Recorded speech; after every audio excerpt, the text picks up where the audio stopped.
Written in French because the Gallic language was deemed to be the most precise. If ever there was a document that demanded precision, it was the Treaty of Versailles. At the time it was written, no one could have imagined how it kindled yet another massive global conflict just a few short decades later.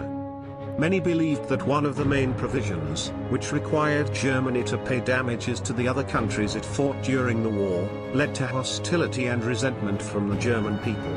They called it the War Guilt Clause, and Germans took offense to the idea of their country having to disarm in order to appear peaceful to the rest of the world. Surprisingly, it wasn't just the Germans who cited the clause, which was officially known as Article 231, as too harsh. The famous economist John Maynard Keynes also had hesitations about the amount of reparations that would be required. Of course, many on the other side believed that Germany was being treated with too kindly. These events are more clear in hindsight, but at the time, important nations wanted to ensure that Germany never engaged in such egregious war activity again. Indeed, at the time that the treaty was being drafted, more supported the 14 points drafted by US President Woodrow Wilson. Since Germany accepted these terms during the cessation of war, which occurred on November 11th of the prior year, many questioned the necessity of the new agreement in the first place. In the years following, the German population became increasingly upset about its place in the world.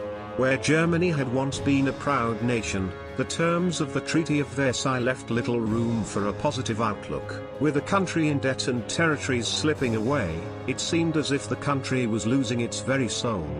The military was severely restricted, and the German people struggled to find their national identity amidst the chaos and rebuilding from war.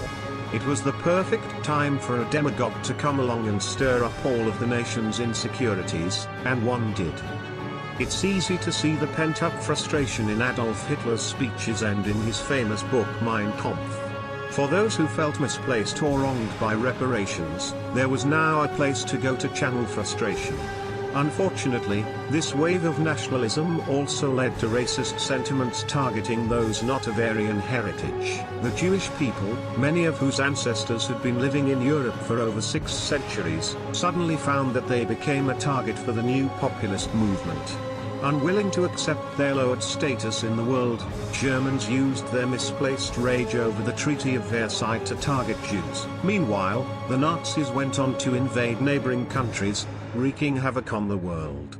In the decades to come, many would ponder the role of the Treaty of Versailles in the execution of one of the worst genocides the world has ever seen.